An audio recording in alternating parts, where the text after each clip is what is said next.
ብዙዎቻችን በሚናገሩት በሚያስተላልፉት የአባትነት ቁጣቸው የአባትነት መልእክታቸው የምናቃቸው ጋሽዬ አሁን አንዳንድ ቦታ ላይ ወቀሳ እየደረሳቸው ይገኛል። ይኸውም እንግዲህ ትናንት በተለቀቀው ቪዲዮ ብዙዎቻችሁ አይታችሁታል ብዬ አስባለሁ። ከሩታ ጋር ተገናኝተው መልእክት አስተላልፈው ነበር። ታዲያ እኚህ አባት መልእክት ባስተላለፉበት ወቅት የተናገሩት ንግግርን አንዳንዶች ነቅሰው በመውሰድ ነው ሀሳባቸውን እየሰጡ የሚገኘው። ጋሽዬ እኮ በመልእክታቸው ሲያስፈቅዱ የነበረው ሲናገሩ የነበረው ልጃቸው አብርሽ የወለደውን ልጅ ማየት እንዲችል እባክሽ ሩታ ልጁን ይፍቀጂ ነበር ሲሉ የነበረው። እንዴት ነው ዋናው ትዳር መጠገን አለበት ብለውስ በአጽንኦት ያልተናገሩት? ደጋግመው እኮ ከሩታ ጋር ሲያወሩ የተናገሩት ቃል አብርሽ ልጃቸው ልጁን ማየት እንዲችል ነው ሲያስፈቅዱ የነበረው። እንዴት ጋሽዬ ይቺን ነገር ሳታረጓት? እንዴት ነው ጋሽዬ ስለ ትዳር መቀጠሉ የማያስተላልፉት መልእክት በመባል ነው እንግዲህ አንዳንዶች በኮሜንት ሲወቅሷቸው የነበረው። እንግዲህ ጠቅለል ባለ መልኩ ደግሞ ከሩታ እናት ጋር አዲስ ወሳኝ የተባለ መረጃ ተሰምቷል። የሩታ እናት ደግሞ ያሉት አንድ እውነት አለ። እኔ ልጄን እቆጣለሁ፣ የሰው ልጅ መቆጣት ግን አልችልም። እንደ እናትነት ልመክረው እችላለሁ አብርሽን። ስለዚህ በአብርሽ በኩል ሊቆጡም ትልቅ ግዳጅም ሊያስተላልፉ የሚገባው አባትየው ጋሽዬ ናቸው። እኛ ከአብርሽ ቤተሰብ ከጋሽዬ ጋር ተከባብረን ተስማምተን ነው እስካሁን የኖርነው፣ እንከባበራለን። ግን እኛ ልጃችንን መቆጣት እንደምንችለው ለምንድን ነው ጋሽዬ አስቀድመው ልጃቸውን ሄደው የማይቆጡት ብለው ነው እንግዲህ የሩታ እናት የተናገሩት። ታዲያ ይህንን የሩታ እናት የተናገሩትን ንግግር ደግሞ አስቀድሞ በኮመንት ራሱ ብዙ ሰው ሲናገር ነበር። በተለይ ጋሽዬ ሩታን ሲመክሩ ነበር። እባክሽ አንቺም ተመለሽ ወደ ትዳርሽ፣ ወደ ፍቅራችሁ ተመለሱ እያሉ በሚናገሩበት ሰዓት ብዙ ሰው የተናገራቸው በኮመንት ይህንን ቃል ነበረ። ጋሽዬ መጀመሪያ እርሶ ልጆትን አርሙ፣ ልጆትን ተቆጡ፣ የእሷ አይቸግርም እያለ ብዙ ሰው ሲናገር ነበር። ታዲያ ይህንን አስመልክቶ ነው በሩታ እናት በኩልም ተመሳሳይ የኮመንተሮች ሀሳብ የተሰማው ማለት ነው።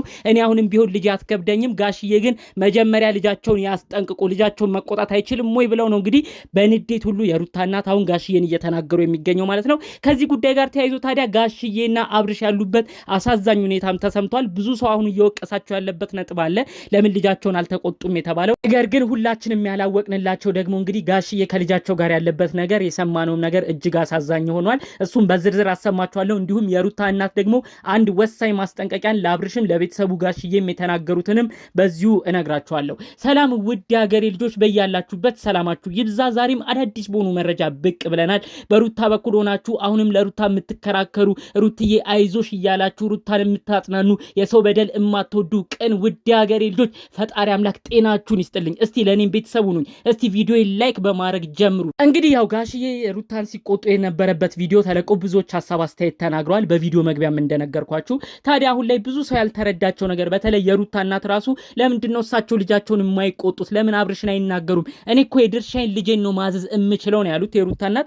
ታዲያ በዛም ነገር ደግሞ ወደ ትዳሯ እንድትመለስ አብርሽን ትዳሯን ጠበቅ አርጋ እንድትይዝ በተለይ ከወለደችበት ቅጽበት ጀምሮ ደጋግሜ ተናግሬያለሁ ነው ያሉት የሩታ እናት። እኔ እንደምናገረው እኔ እዚህ ጋር ልጄ እንደማስጠነቅቀው ለምንድን ነው እዛ ጋር ደግሞ የአብርሽ አባት ጋሽዬ ልጃቸውን የማይናገሩት የማይቆጡት? እዚህ ጋር እሷን ብቻ መጠየቁ እሷን ብቻ ይቅር ተባባሉ ማለቱ ምንድን ነው ትርጉሙ ብለው ነው እንግዲህ የሩታ እናት በስሜት ሆነው ጋሽዬን የተናገሯቸው። ታዲያ በቀጣይ ልጃቸውን የማይቆጡና ሌላ እርምጃ የማይሄድ ከሆነ እንግዲህ እንደዚህ እየተባለ በዋዛ ፈዛዛ ልጃቸው ሩታ ከአብርሽ ጋር እንደማትቀጥልም ጭምር ነው መልእክታቸውን ያስተላለፉት ማለት ነው።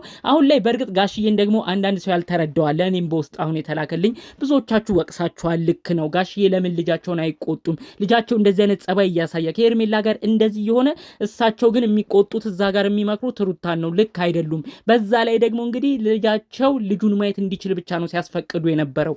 ለምንድን ነው የልጃቸውን ስራ ያላጋለጡት ያልተናገሩት? ጠርተው ነው ያሉት። ታዲያ እንግዲህ ይህንን ምክንያት በማድረግ ደግሞ በውስጥ የደረሱ መረጃዎች የሚያሳዝኑ ናቸው። ጋሽዬ የእውነት ለመናገር አሁን ከአብርሽ ጋር እንደልባቸው እየተገናኙ አይደለም። አብርሽ አባቱን ያከብራል። ነገር ግን አሁን ባሉት ነገሮች በጣም እንግዲህ አባትና ልጅ ጥሩ ሁኔታ ላይ አይደለም። ይህንንም ነው በዝርዝር የነገሩኝ። ያንንም አስመልክተው ጋሽዬ ቀጥታ ስድብ፣ በጣም ብዙ ቁጣ ነው ልጃቸውን ይናገሩት የነበረው። ትዳርህን ፈተህ ትዳርህን ሳታከብር ከሌላ ሰው ጋር የምትታየው ለምንድን ነው ብለው ደጋግመው በጣም በዚህ ጉዳይ ተጣልተዋል ነው ያሉኝ። ታዲያ ይህንንም ጥላቸውን ምክንያት በማድረግ አብርሽ ልጁን ለማየት ራሱ የዛሬ 3 ሳምንት ምናምን ወደ ነሩታ ጋር ሲሄድ ተደብቆ አባቱ ጋሽዬ እንዳያየው ነው ሮጦ ራሱ ፍትልክ ብሎ የሚሄደው። አሁንም በሰሞኑ ቪዲዮ ራሱ ብሽቅ ብለው ኢንተርኔት እያዩ እንዳልነበር ጋሽዬ መረጃውን አድርሰውኛል። ከዛ ባለፈ መልኩ ደግሞ ልጃቸው አብርሽንም ለማግኘት ጥሪ ሲያደርጉ እንዲሁም በተለያዩ ጊዜያት እሱን ለማግኘት ሲሞክሩም ጭራሽ ልጁ አልገኝ እንዳላቸው በዚህ በኩል ያለውን እውነታ ደግሞ ሰው እንዳልተረዳቸውም ጭምር ነው መረጃውን የሰማ ነው ማለት ነው። እኔም በእርግጥ ብዙ ነገሮቹን ቪዲዮን ስናይ እንደ ብዙ ኮመንታተሮች እኔም የተሰማኝ ነገር ነበር። ጋሽዬ አሁንም ጠንከር ብለው ለምን ልጃቸውን አይናገሩም የሚል ስሜት ነበረኝ። ግን አሁን የምሰማው ነገር በውስጥ የሚላክልኝ እንዲሁም ጋሽዬ ደግሞ በፍንጭ በሚመስል ነገር የሚነግሩን ነገር ትንሽ ቆም ብዬ እንዳስብ ነው ያደረገኝ። አሁን ላይ ብዙ ጊዜ እንግዲህ ወላጅ ልጁን የማያዝበት ጊዜ እየመጣ ይመስላል። ያንንም በማስመልከት ነው ልጃቸውን እንደ ልብ ለማግኘትና ለመቆጣት እንዳልቻሉ ከፊታቸው ካይናቸው እንደራቀባቸው ቡታጅራ ራሱ ሲመጣ እሳቸውን አባቱን በቅጡ ሳያገኝ ሹልክ ብሎ እንደሚጠፋም ጭምር መረጃው የተሰማው ማለት ነው። እባክህ አብርሽ መረጃዎቹን የምትሰማ ከሆነ አባትህ ጋሽዬን አታስጨንቅ። ትናንት ለአንተ ብለው ልጅህን ማየት እንድትችል ትዳርህ እንዲቀጠል ጥሩ ነገር እንዲፈጠር ብለው ሩታ ጋር ሄደው ነው እንግዲህ ሩታን እንደዛ ሲለማመጡ ሲለምኑ የነበረው። አሁን ደግሞ ባልጠበቁት ነገር ልጃቸውን አልተቆጡም እየተባሉ እየተወቀሱ ነው። ከዛ ባለፈ መልኩ በራሷ በሩታ ቤተሰቦችም አሁን ሰው ሁሉ ፊታቸውን ሊያዞርባቸው ነው። ለምንድን ነው በሀገራቸው የተከበሩትን እኚህን የመሰሉ አባትህን በብዙ ሰዎች ዘንድ የሚወደዱትን አባትህን ለምን ታሳጣለ? አብርሽ እባክህ አሁን እስቲ ነቃበል። አሁን ጉዳዩ ቤተሰብ ለቤተሰብ ሊያያዝ ነው። በፊት አንተና ሩታ ነበራችሁ ሁሌ የምትጨቃጨቁት። ብትጨቃጨቁም በፊት ልጅ አልመጣም ነበረ። ተመልሳችሁ ወይ ትታረቃላችሁ ወይ ትጣላላችሁ። ብዙ ሰውም እንደዛ ይረዳዋል። አሁን ልጅ መጥቷል። ትልቅ ቤተሰብ ተመስርቷል። ለምንድን ነው ለህይወት ዋጋ እማትሰጠው? አባትስ በዚህን ያህል ደረጃ ለምን መወቀስ አለባቸው? አንተ የምትኖረው አዲስ አበባ ነው፣ እሳቸው ቡታጅራ ነው። ለምን ቡታጅራ ሰው ባያቸው ቁጥር እንዲሳቀቁ ታረጋቸዋለህ?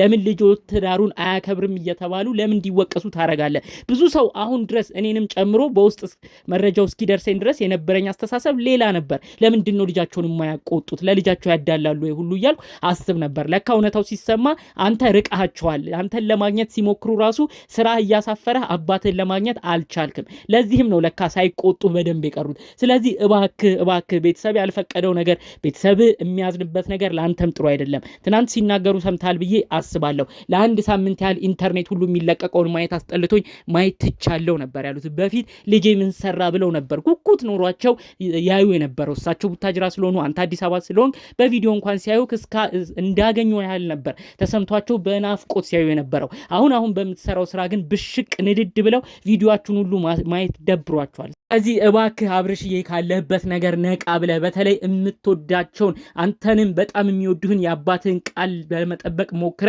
ወደ ትዳርህ ተመለስ። ያስካቸው ጓደኞች አሁንም ቢሆን አይጠቅሙም። ሁሉም ሰው አዝኖብሃል። እባክህ ወደ ራስ ለመመለስ ሞክር። አባትህንም ከማይሆን ስም ከመሰጠት እንድታድናቸው ከሩታ ቤተሰቦችም መጥፎ ስም እንዳይሰጧቸው እባክህ የተቻለህን አድርግ ለማለት ነው የምንፈልገው። እኛ ሁሌም ምክራቸውን እንወዳቸዋለን። አሁን ግን በማይሆን ነገር እንዲወቀሱ የሚሆነው ነገር ጥሩ አይደለም። የሩታ እናትንም ተናጋሪ አታድርግ። እባክህ ወደ ራስህ ተመለስ ለማለት እፈልጋለሁ። በሌላ ቪዲዮ እስክንገናኝ ሰላም።